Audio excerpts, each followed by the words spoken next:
You can hear me. I really hope you can hear me. Let me just check the sound. Check the sound. I see green lights. I see green lights. We have sound.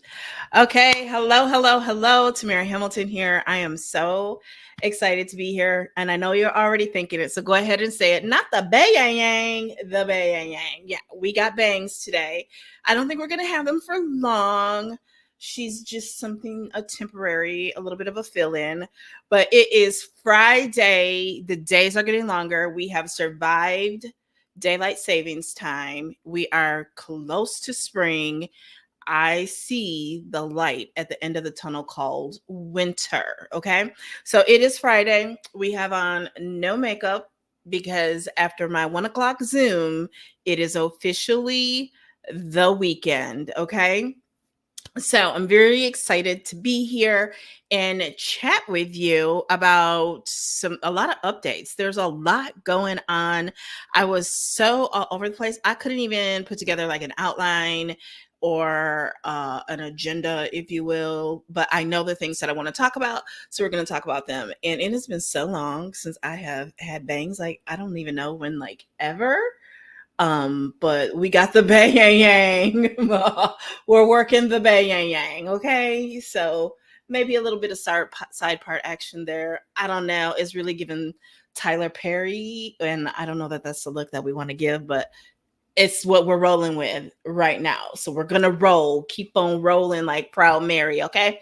So it is the day that I know the TikTok ban is in front of the Senate. Word on the street is they are not going to roll through it as quickly as the other folks did. Because I think they are very well aware that that is going to have some repercussions in the voting booths this fall. Okay. And so I'm not here to speak on it politically. If you follow me, if you know me, you know where I stand politically. I am not quiet about it, but that is not the purpose of this video. The purpose of this video is we are near the end of first quarter of 2024 and what all of this can mean to you and your business, right? So here's the thing with a TikTok ban. Okay, a TikTok ban is definitely going to strengthen the position of Meta, right? Especially if Meta ends up being the new owner or invested in the purchase or sale of a TikTok, because they're really not trying to ban TikTok. What they really seem to be trying to do is force the sale of it, right? Because this bit about it being done to protect our data and our safety and security, a lot of people, including myself, are calling BS. We're calling flag on the play because hello, Facebook with the 2016 election and all of these platforms are selling our information on the daily, right? That's why I say data is king, right? And you want to own your data as much as possible, as much as you can. So that really is kind of a BS answer, which is part of why they want to either eliminate TikTok or they want to control TikTok, because people are able to get messages out there and really educate and inform others faster than ever in history, which means that there is a lot of power in the hands of the collective. And, I don't always agree with Gen Z. Sometimes they grate my nerves, and I'm sure vice versa too. But I got to hand it to them in understanding their power and using and leveraging their power. Could they sometimes have more strategy in that behind it? Absolutely. But I think we all can, and we've all been there. I don't think they're better than Gen X. Okay, I'm going to go ahead and say that. I think what they have is something that Gen X didn't have, is they have power in numbers. We are a very small generation that's sandwiched between two very large generations. And that's why we're quote unquote often the forgotten generation. And people try to lump us in with boomers and baby. Please don't do that. baby, please don't do that. You want to see me act ugly? Lump Gen X in with boomers because we are not boomers, okay? And what does that have to do with all of this? It has a lot to do with it because there are a lot of generational differences. And Gen X has a lot more money and assets these days, okay? So they have a lot more power and they actually have a lot of buying power, and they are actually quite different than boomers. Have we been influenced by boomers? Yes. We were raised by boomers. Many of us, yes. Okay. Many of us also raised millennials. So a lot of us have a lot more millennial tendencies than the general population likes to give us. So that is definitely important to know, because one of the fastest growing groups to get on TikTok during the pandemic, for example, was Gen X. Okay. Gen X, we flocked to TikTok, and we have, we find it entertaining. We also find it educational, and we support millennials and Gen X in what they're doing a lot more than what they think. Y'all just need to stop tripping on us and talking bad about us, because it's not a good look at all. Okay. And I think this is an opportunity for everyone to work together. So someone said, why don't we all buy TikTok? And I'm like, yo, I got 5 on it. I got 5 on it. 500, right? I got 5, I got 500, I got 50. I got money on it, but they're not going to let that happen. That's not what they're looking to do here. They're looking for some billionaire companies to buy it. And that is where the danger falls. Okay. That is actually, to me, more risky than China having their minor ownership. And let's not forget, I keep reminding y'all, I've had to remind people close to me that TikTok still has offices in the US. In 2019, Oracle and some other companies got TikTok is like 65% US owned already. So this is truly a forced sale. I'm not going to go and do the breakdown that a lot of other creators have done. It's out there. You can go find it. King Ashley Ann did a great breakdown. I saw it on Instagram last night. She broke down all the numbers and who's who. I'm not here to do that. I'm just here to remind you that, one, we don't own these platforms. So it's really important to diversify. Okay. I keep telling y'all to diversify. I don't care how much money you're making in the TikTok creator rewards program or their creativity program or from TikTok shop. You are in danger anytime you put all of your revenue streams in one location. Okay. And that can happen with brick and mortar. One of the big things here where I live is, a grocery store in a prime location that a lot of us like has been forced to close because they couldn't come to a rent deal with the owner of the building, right? And so that's a great analogy for these social media platforms. We don't own them. And that is why it is important to have your pair, a spare, and have presence on as many platforms as possible. It does not mean you have to actively be working them all day, every day, but your pair should be your 2 primary platforms. And if they are both Mark Zuckerberg or Meta owned properties, you do not have a pair. That is a single entity, and it is becoming more and more of a single entity every single day. Right. I was very confused the other day. I thought I was in the inbox messenger. It was looking very much like Messenger. As much and as long as they've tried to keep those 2 platforms separately, I am leaning toward they might be merging them at some point soon. Okay. So your pair and a spare. Your pair is not Facebook and Instagram. No, boo-boo. Your pair should be a Meta-owned property if you choose, and like YouTube or TikTok or Pinterest, and then you have your spare. I'm going to tell you, my social media strategy in 2024 rests heavily and strengthening SEO, that's search engine optimization. And that's not just Google, that's TikTok, and that's YouTube, and that is Pinterest. Okay. You need that search engine strength to be able to be discovered and be found. Okay. My 2024 social media strategy also includes heavily short form video, right? And short form video is anything, in my opinion, up to 3 minutes, and you want to have it be vertical. Okay. Now, TikTok is definitely paying for longer videos, and they are giving longer videos preference in their feed. Okay. And so you will, even though I said vertical, you will see me take snippets of 3 to 8 and even up to the full 10 minutes of longer form content that I have and repurpose it and put it on TikTok because it does very well. So why not? Why would I not do that? Right.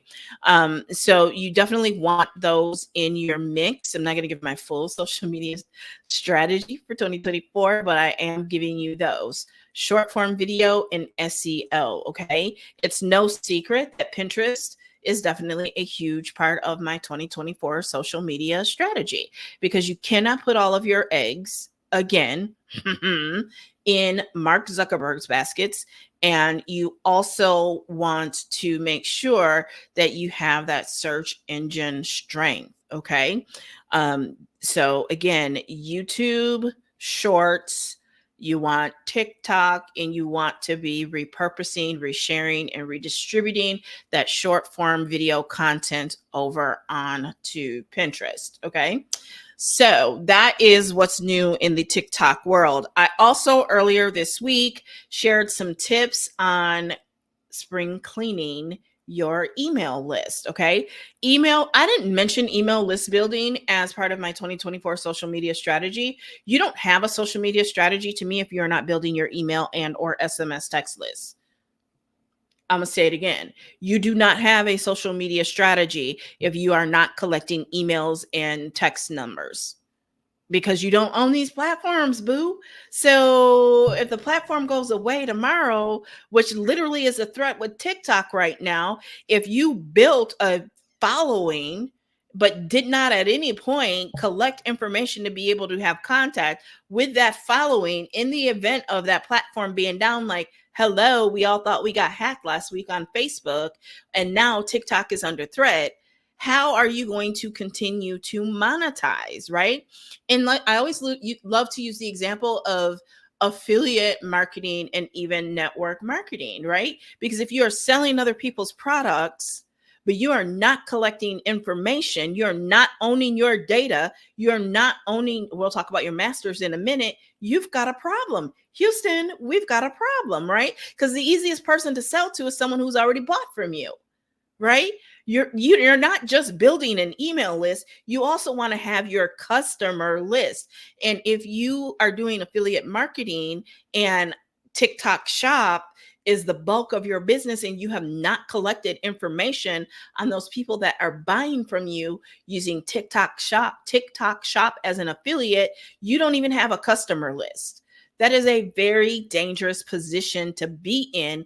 And that is why some people are a little freaking out. And everybody keeps talking about, people have made full-time incomes on TikTok. And that is great. I will never hate on that. Y'all know I am all about that. But you still need to be collecting customer data.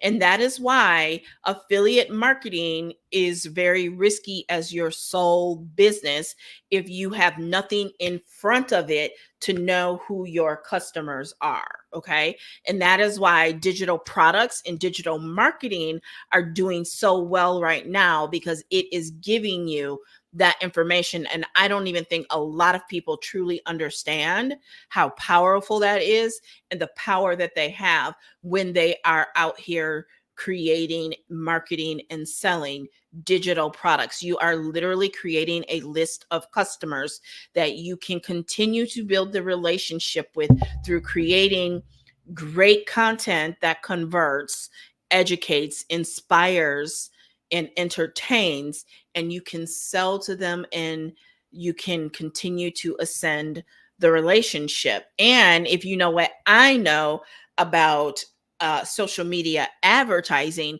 you can even leverage those lists to find more buyers. That's more advanced than a lot of people will ever get, but that is really huge, right? And so, there's this concern or this thought that that's part of why they want to ban TikTok. I really don't think it's that, though. I mean, I think there's a little bit of that.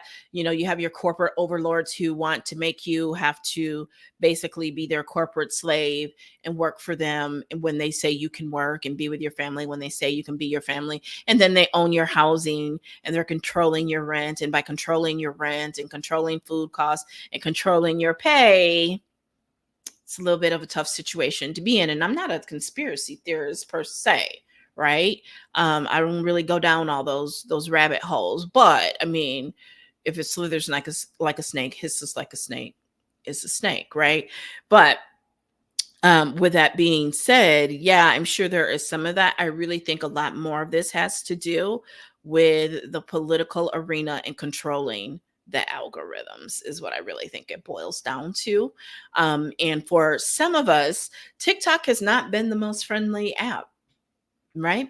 Because it scans your skin tone, it scans things about you and knows things about you without you ever even putting it in. If you've ever faced that camera, if you've ever posted any content with you and it begins to learn that it is you, it is definitely impacting the algorithm. So, the threat with certain billionaires buying TikTok, when you think about what they are lobbying and putting in front of our government elected officials and limiting what we learn about our history and rewriting history, and how much of that is actually shared and how much education is actually on TikTok. And that is why you see people who actually tried to ban TikTok several years ago. If you're following me, I'm meaning like following this conversation, you should be, the math is mathing, and you can Google and fact check. There are people who have done a big shift on what they think should happen with TikTok. And it's because now they want to control the algorithm. Are you picking up what I'm throwing down here? Right?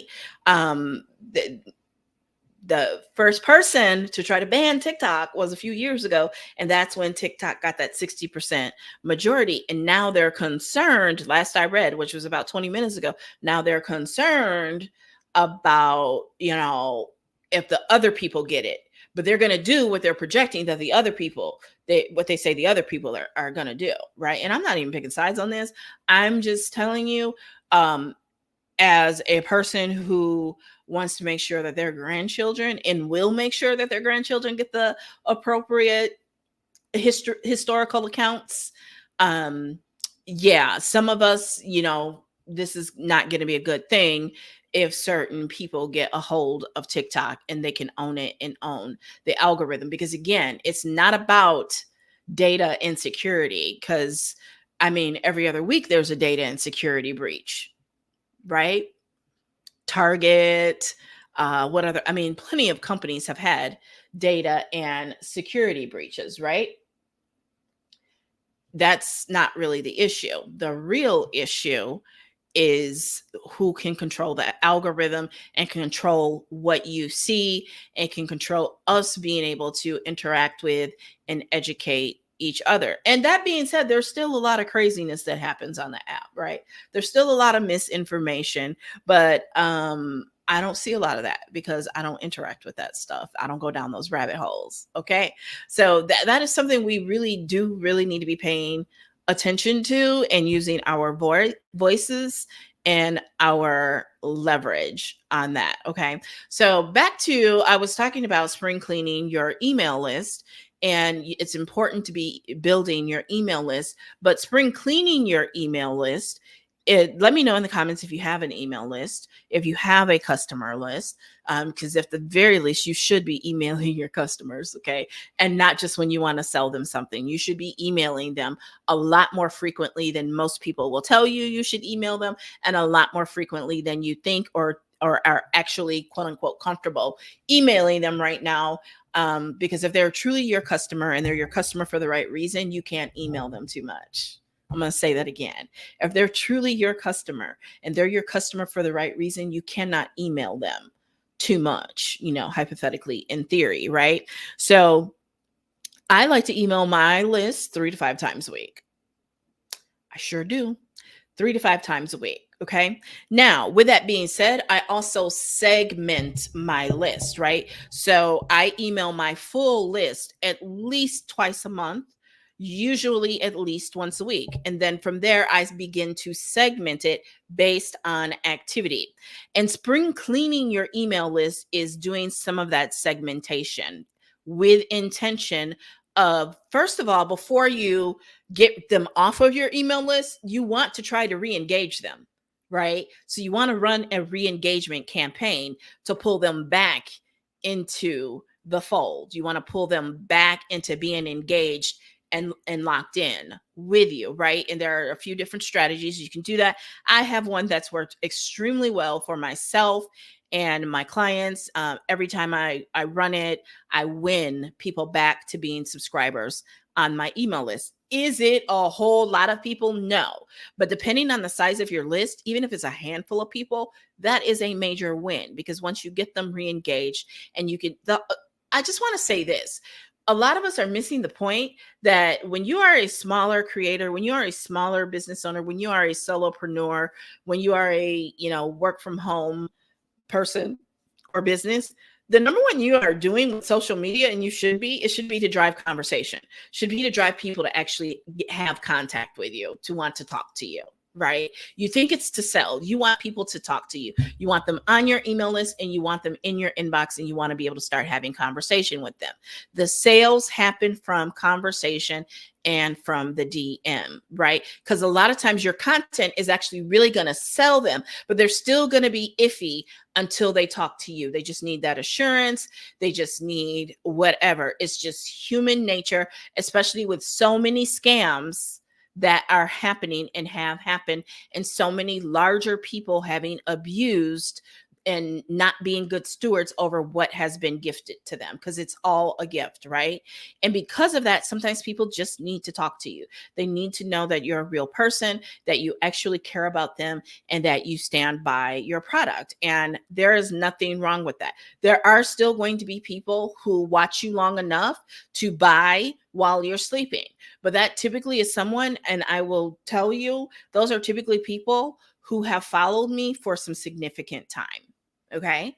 Significant time. And a lot of times I might not even known they were following me, but they either show up in my inbox or they show up on my sales dashboard. And when I have conversation with them, or when I go back and look, they've been following me very closely and for some time. What we have to remember to get that person to convert to an actual customer from online, which is basically moving them from cold to not knowing you at all, to being willing to make sometimes a small investment of, in my case, $27, $47, all the way to even $1,000, $1,500.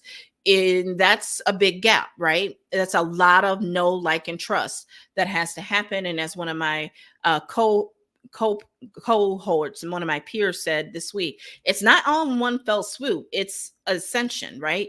It's a process to take someone from knowing you to liking you to trusting you. Some people have higher thresholds, and everybody has different styles, right? Just like everybody has different investment styles. Some people are definitely more speculative. Some people are definitely slow, sure, and steady. They don't like risk. They're a lot more risk adverse, right? And so that it's the same thing with someone buying from you. Some people, I tend to ascend pretty quickly, and my threshold is a few $100s.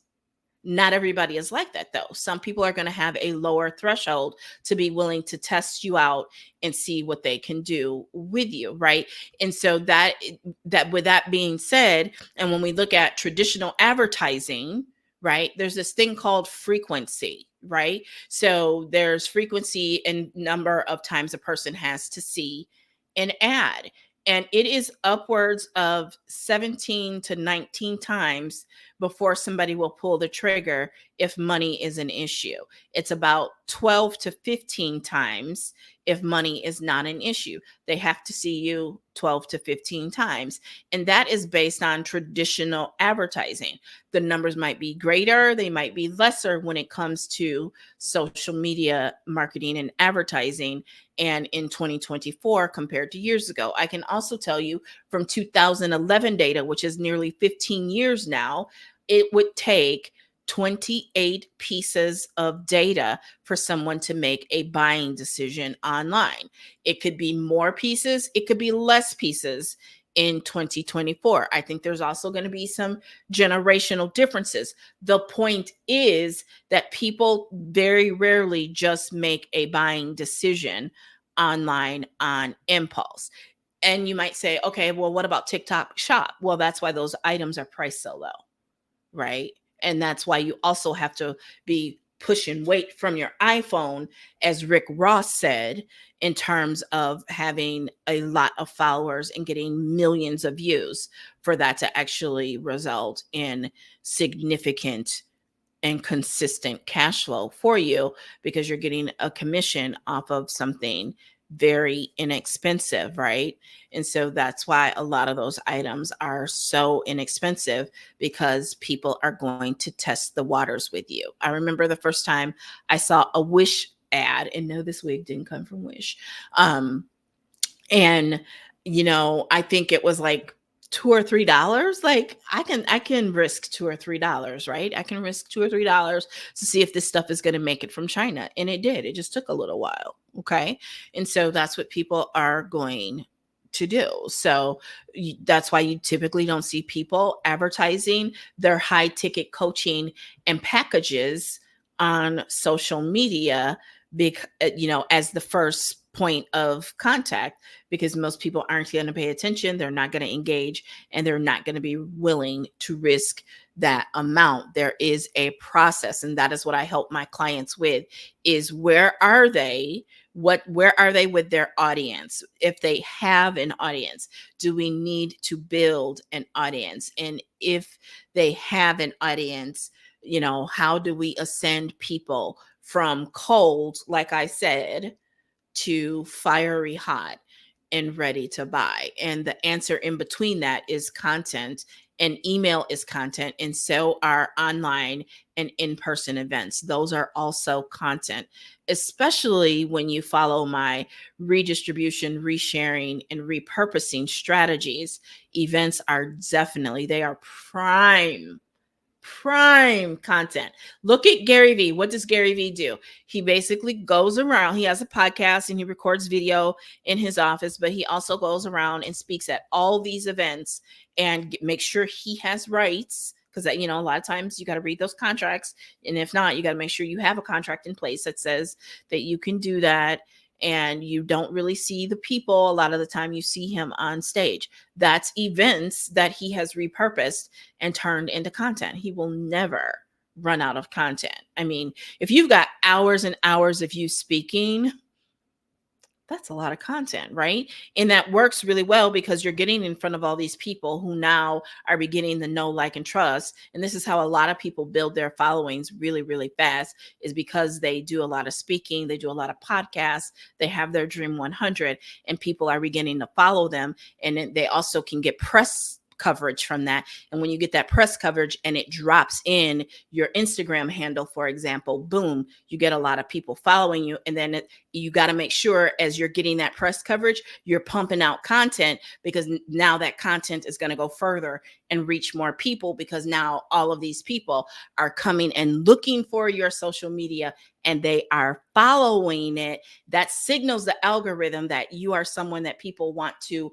follow and that people want to learn from, engage from, and you are bringing people to their app. So now they begin to push your content out there. Now, I'm not saying that's the only way that people do it or have done it, but it definitely is a significant piece of it. Okay. So we talked about TikTok. My last thing, and this is longer than I anticipated it to be, is Pinterest. Okay. If you are sleeping on Pinterest, and you just heard everything that I just told you, you better wake up, Okay. It is time. It is time. It is time. YouGov has said Pinterest has grown its user base, its active user base by 14% since 2020. So Pinterest is growing, largely men and Gen Z. Okay, Pinterest is growing. They also have fully rolled out their search by body type, which is huge and it's positive. And it again goes to search engine. If you, search engine optimization and strength. So if you are a retailer in fashion, you want to make sure you are not just showcasing, the more smaller girls. You want to show the bigger girls and guys too. So that is huge. But let's talk about how it plays into, again, a potential TikTok ban and even a TikTok forced purchase. Okay. And let's talk about it in terms of building your email list. And we're going to go there first. Okay. Pinterest is great for building your email list. Okay. Because you get that business account and you go through everything that I teach in Pin Profits Mastery in terms of verifying your domain ownership and claiming your domain and all of that. And you can link your pins to your website, right? And anybody who pins anything from your website, once you claimed your domain, you get attribution for that, which means you get the data for that. Remember, own your data, right? So Pinterest is great for web traffic and building your email list. Pinterest has hands down always been in the number 1 or number 2 spot for where I collect leads and emails from. Okay. People that I've never talked to and never, a lot of times, don't ever talk to them, and they become customers and they refer. And, that's when I talk to them. That's when I get to know them, and they go and they follow me on other platforms as well. So Pinterest can also be great, especially for growing your Instagram and your YouTube, getting more YouTube subscribers, right? And so these are all strategies we talk about in Pin Profits Mastery. By the way, you can get my free Pinterest training, How to Win at Pinterest When You Are Short on Time, the secret to winning at Pinterest when you are short on time. Just text SECRET to 414-404-6040, okay? And that is a video training and a download, okay? But Pinterest is going to be great and this is why Pinterest is part of my ongoing social media strategy, because I understand the power of SEO, growing my email list. And if I'm going to grow my email list, I'm going to tell you something here. Okay, you need to know this. If I'm going to grow my email list, I'm going to hands down tell you, based on what I know from myself and people close to me who have used TikTok to grow their email list, the quality of my email list trumps theirs on any day. I'm going to say that again. The quality of the email list that I build using Pinterest trumps the quality of the email list from TikTok any day, right? It also speaks to people have grown followings of tens of thousands of people on TikTok that just don't convert. They've also driven lots of traffic to blogs that have Google Ads and Google AdSense hooked up, only to get kicked off of that from TikTok traffic. I'm just going to say that, right? I'm not saying that's always the case. I just know multiple cases of it.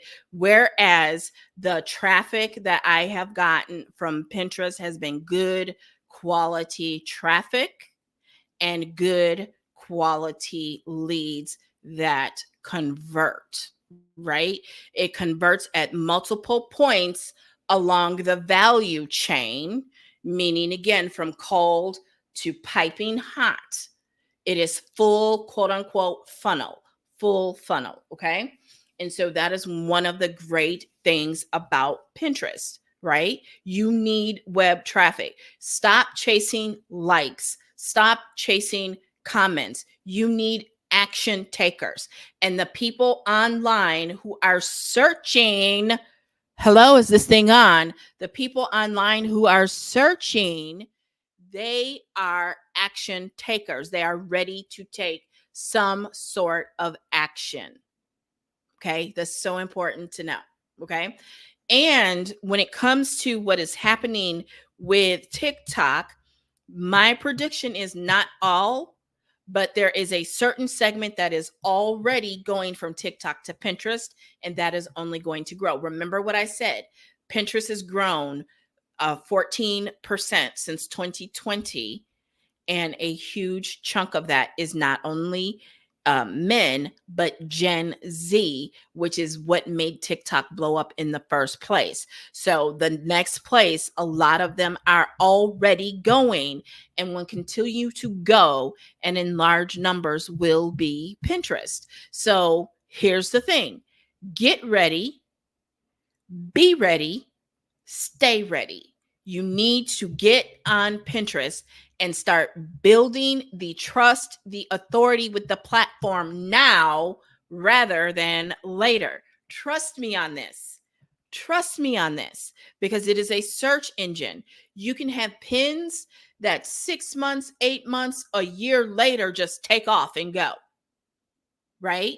Take off and go. And I mean go for 6 months, 12 months, 18 months, 24 months, 36 months. I've had pins run for 4 and 5 years, driving massive amounts of traffic and leads to my links. Okay. So I promise you, you're going to choke.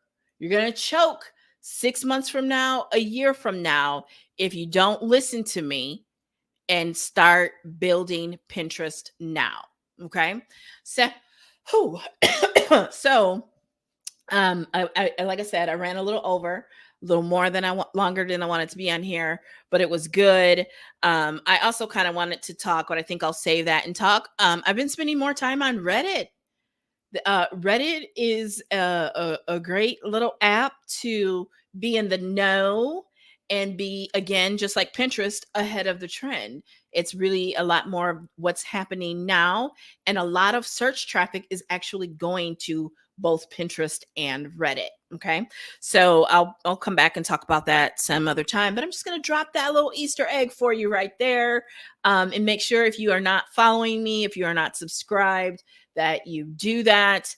Because I think I'm going to come back, at least for, I want to say at least once a month, if not every Friday, and just kind of have this open mic and just kind of riff and kind of talk to you about what's going on. But most definitely when there's something to be inspired and actually talk about, and not just sit here and just talk about nothing and the same old things over and over again. Because social media marketing kind of got like that for a while, but I'm glad that it's exciting and there are things moving and shaking again. And these are just my takes. You take it and you do what you want with it. You take what you need and leave the rest. And like I said, if you're not following, if not subscribed, hit that button. What are you waiting for? I am the apple to your eye when it comes to all things mentoring, marketing, and monetization, magnetized monetization at that. And, please be sure to feel free and go ahead and get access to the secret to winning at Pinterest. When you are short on time, text secret to 414-404-6040. I also have my free social essential guide to social media engagement, because while engagement is not everything, it can be a leading indicator. And if you can get really good at engagement, you can get really good at getting people to actually convert. There's the secret sauce there. And so to download that, you just text engagement to 414-404-6040. And I have to go now because I've got a 1:00 Zoom that I got to get to. I will chat with y'all later. Bye.